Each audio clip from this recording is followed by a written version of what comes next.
நீங்கள் பார்த்து கொண்டு இருப்பது உங்கள் கௌசிக ரிவ்யூ. சரி வாங்க வீடியோக்குள்ள போய் என்ன நடக்க போகுது அப்படின்ற இன்ட்ரெஸ்டிங்கான விஷயத்தை தான் நீங்கள் இந்த வீடியோவில் பார்த்து தெரிஞ்சுக்க போகிறீங்க. சரி வாங்க வீடியோக்குள்ள போய் என்ன நடக்க போகுது அப்படின்னு சொல்லிட்டு பார்த்தீங்கன்னா, நம்ம தீபிகா இருக்காங்களா, அவங்க இருந்து என்ன பண்ண போகிறாங்க அப்படின்னு சொல்லிட்டு பார்த்தீங்கன்னா, அவங்களோட சூழ்ச்சிமம் எல்லாமே ஒரு பக்கம் பக்காவாக இருக்குது. ஸ்கெட்ச் போட்டு எப்படி அடிக்கணும் அப்படின்றத யோசிச்சு சிந்திச்சு அடிச்சுட்டு இருக்காங்க. அப்படி அவங்க என்னடா யோசிச்சிருக்காங்க, அவங்களோட அடுத்த மூவ் என்னவா இருக்க போகுது அப்படின்னு சொல்லிட்டு பார்த்தீங்கன்னா, அதுக்கு முன்னாடி நம்ம மல்லி இதில் சிக்குவாங்களா அப்படின்னு சொல்லிட்டு பார்த்தீங்கன்னா கண்டிப்பாக சிக்க போகிறது இல்லை. ஏன் எதனால் அப்படின்னு சொல்லிட்டு பார்த்தீங்கன்னா, இப்போ மல்லிக்கு ஃபேவராக எல்லா எவிடன்ஸும் கிடைச்சிட்டு இருக்குது விஜய் கிட்ட. அது மட்டும் இல்லாமல் தீபிகாவுக்கு எதிரான ஆதாரமும் கிடைச்சிருச்சு. இனிமேல் இந்த தீபிகா இந்த கேஸில் இன்வால்வ் ஆகாத முடியாத மாதிரி ஒரு விஷயத்தை நம்ம தீபக் சொல்லிட்டாரு. ஆனால் மல்லியை பொறுத்த வரைக்கும் மனதளவு ரொம்ப நொந்து போயிட்டாங்க. தான் கடந்த கால வாழ்க்கையில் இந்த அளவுக்கு ஒரு பக்கம் நஷ்டம், துக்கம், துயரம் எல்லாமே வந்திருக்கு அப்படின்னு சொல்லிட்டு நொந்து நூடுல்ஸ் ஆகிட்டாங்க. இதுக்கப்புறம் இந்த கஷ்டம் நமக்கு வரக்கூடாது, இதுக்கப்புறம் எல்லாத்துலேயும் நம்ம ஜெயிக்கணும் அப்படின்னு சொல்லிட்டு ஒரு குறிக்கோளோடு இருக்காங்க. இந்த குறிக்கோள் நிறைவேறுமா, இதுக்கப்புறம் எல்லாம் மாறுமா அப்படின்னு சொல்லிட்டு பல கேள்விகள் ஒரு பக்கம் மனசுக்குள்ள ஓடிக்கிட்டு தான் இருக்குது. அதே சமயத்தில் இந்த தவறை செஞ்சதுனால இவங்களுக்கு மிகப்பெரிய ஒரு தண்டனை கிடைக்க போகுதுங்க. தன்னோட சுயநலத்துக்காக ஒரு பொண்ணை அபாண்டமாக பழி போட்டு ஜெயிலில் தள்ள பார்த்தாங்களே, இவங்கள மாதிரி ஒரு கேவலமான கேடுகட்ட கேரக்டரை ஊரில் எங்கேயும் பார்க்க முடியாது. அப்படி என்னென்ன விஷயங்களெல்லாம் பண்ணாங்க, என்னென்ன விஷயங்கள்லாம் நடந்துச்சு அப்படின்ற நிறைய தகவல் தரும் விஷயத்தை தான் நம்ம வீடியோவில் நீங்கள் பார்த்துன்னு இருக்கீங்க. அது மட்டும் இல்லாமல் அதை விஜய் எவிடன்ஸாக ஒரு ஆதாரமாக கன்வெர்ட் பண்ணி எடுத்துன்னு போயிட்டு ஜட்ஜு கிட்ட கொடுக்குறாங்க. அதை பார்த்த ஜட்ஜு ரொம்ப ஷாக் ஆகிடுறாங்க. அப்போ சுடர் இவ்வளோ நாளாக மல்லி மேலே டார்கெட் வச்சுது உண்மையான குற்றவாளி அப்படின்னு சொல்லிட்டு ஒரு நோக்கத்தில் இல்லை, அவங்களோட பழி வாங்கும் இதை இதில் பயன்படுத்தி எப்படியாவது மல்லியை குற்றவாளியாக பிரதிபலித்து ஜெயிலில் தள்ளிடணும் அப்படின்னு சொல்லிட்டு முடிவு பண்ணியிருக்காங்க. இந்த தீபிகா பண்ணுறதால அந்த அளவுக்கு ஒரு பக்கம் கேவலமாக தான் இருக்குது.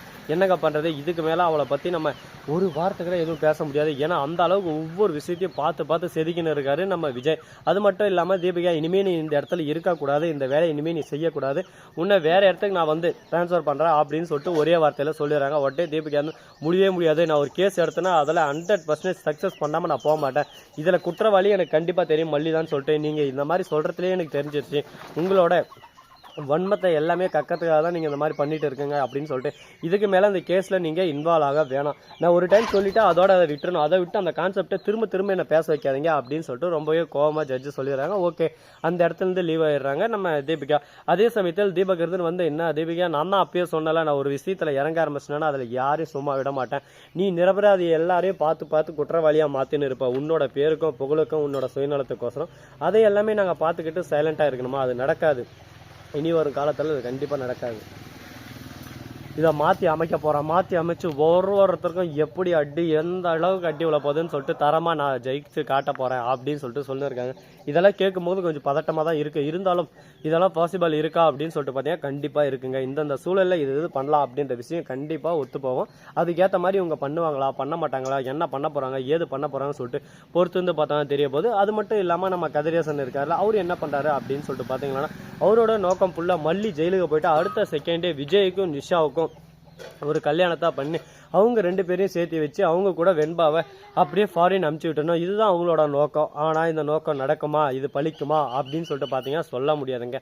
எந்த நேரத்தில் என்ன நடக்கும் சொல்லுங்க பார்க்கலாம். அதே சமயத்தில் ஒரு வயதானவர் நம்ம விஜய் கட்டினு இருக்காரு பில்டிங், அதில் கீழே வந்துட்டு அவர் ரொம்ப சீரியஸாக இருக்கிற கண்டிஷனுக்கு போயிட்டு இருக்காரு. அவருக்கு இப்போதைக்கு 10 lakhs கிட்ட கொடுக்குற மாதிரி ஒரு சூழலில் விஜய் தள்ளப்பட்டிருக்காரு. ஆனால் இருந்தாலும் அவர் நம்ம கம்பெனி இதில் இருந்தால் விழுந்திருக்காரு, அவளுக்கு கண்டிப்பாக கொடுத்தாகணும்னு சொல்லிட்டு அவர் ஹாஸ்பிட்டல் செலவே 5 lakhs போயிடுது.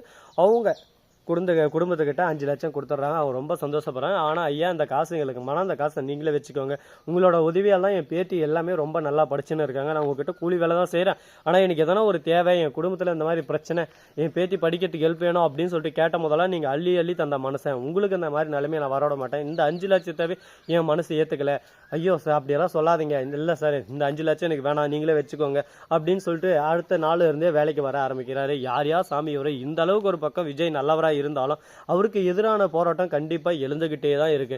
இந்த போராட்டத்துக்கு நடுவில் எல்லாரும் ஒரு பக்கம் எப்படியாவது ஓரம் கட்டிடலாம், இதை வச்சு மல்லியும் விஜய் பிரிச்சிடலாம் அப்படின்னு சொல்லிட்டு நிறைய சதி திட்டங்களெல்லாம் தீட்டின்னு இருக்காங்க. இந்த சதி திட்டத்துக்கு இவங்க பலி ஆவாங்களா ஆக மாட்டாங்களா, அடுத்து என்ன நடக்க போகுது அப்படின்ற நிறைய கண்டென்ட் தரும் விஷயங்கள் கொஞ்சம் பொறுமையாக தான் வந்துகிட்டு இருக்கு. அதே சமயத்தில் நம்ம ராஜேஸ்வரி இருக்காங்களா, அவங்கள பொறுத்த வரைக்கும் என்ன திங்கிங் அப்படின்னு சொல்லிட்டு பார்த்தீங்கன்னா, அவங்க இந்த இடத்துல ஜெயிக்கணும், ஜெயிச்சு காட்டியே ஆகணும், ஏன்னா அந்த மாதிரி ஒரு சூழலில் தள்ளப்பட்டிருக்காங்க. அவங்களுக்கு ஒரு விஷயம் வேணும்னா அதுக்காக எந்த லெவலுக்கும் அவங்க போக ஆரம்பிச்சிருவாங்க. அவங்கள நம்ம தட்டி நிறுத்த முடியாது கண்டிப்பாக, ஏன்னா நாம் என்ன தான் சொன்னாலும் அவங்க கேட்காம நான் பண்ணுறது தான் கரெக்ட், ரைட்டு, நான் சொல்கிறது தான் ரைட்டு அப்படின்னு சொல்லிட்டு சொல்கிற ஆள் அவங்கக்கிட்ட நம்ம எதனா பேச முடியுமா அப்படின்னு சொல்லிட்டு பார்த்தீங்கன்னா கண்டிப்பாக முடியாது. இதுக்கப்புறம் அவங்கக்கிட்ட நம்ம எதுவும் பேசவும் போகிறதில்ல, எந்த ஒரு கனெக்ஷனும் இருக்கவும் போகிறதில்ல. என்ன காரணம், என்ன ரீசன் அப்படின்னு சொல்லிட்டு பார்த்தீங்கன்னா அவங்க பண்ணது அந்த அளவுக்கு ஒரு பக்கம் மோசமான ஒரு விஷயமா தான் இருக்குது. ராஜேஸ்வரியை ஃபஸ்ட்டு ஜெயிலில் போட்டு அவளை கழித்து என்ன வைக்கணும், அப்போ தான் எல்லாத்துக்கும் ஒரு பக்கம் பதிலடி கொடுத்த மாதிரி ஒரு ஃபீல் ஆகும் நமக்கும். சரி, ஓகே, இதுக்கப்புறம் என்னென்ன பண்ண போகிறாங்க, எது பண்ண போகிறாங்க அப்படின்னு நிறைய விஷயங்கள்லாம் காத்துக்கிட்டு இருக்குல்ல. அதுக்கேற்ற மாதிரி நாமளும் ஒரு பக்கம் ரிப்பீட் திரும்ப அடித்து ஆகணும், திரும்ப அடித்து ஆடணும் அப்படின்ற நேரம் வரும். அதுக்கான காலமும் வரும். பார்ப்போம். பொறுத்தார் பூமி ஆழ்வார். அதுக்கேற்ற மாதிரி நாமளும் ஒரு பக்கம் பொறுத்து இருந்து வேலையை காட்டிடலாம். ஸோ நண்பர்களே, இது மட்டும் இல்லாமல் உங்களுக்கு இன்னொரு இன்ட்ரெஸ்டிங்கான ஒரு இம்பார்ட்டண்டான விஷயத்த சொல்ல போகிறோம். வாங்க.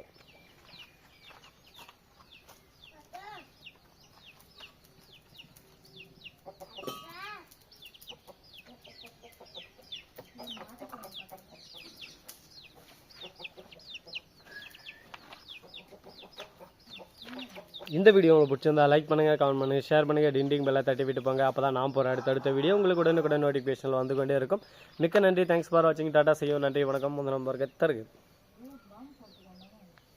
இந்த மாதிரி டைமிங் எல்லாம் நம்ம எப்படி கொஞ்சம் நேரம் கடந்து போகணும் அப்படின்ற விஷயத்த கண்டிப்பாக தெரிஞ்சுக்கணும். ஏன்னா நிறைய பேர் நம்மக்கிட்ட வந்து டைமிங் எப்படி இவ்வளோ லாங் வேறே வரீங்க அப்படின்னு சொல்லிட்டு கேட்பாங்க. இந்த லாஸ்ட் செகண்டில் இந்த மாதிரி எதனா ஒரு முள்ள மாதிரி தானே முடிச்சு வைக்கணும் பண்ணி தான் இந்த டைமிங்கை அப்படியே சும்மா லாங் பண்ணுறோம். தேங்க்ஸ் ஃபார் வாட்சிங்.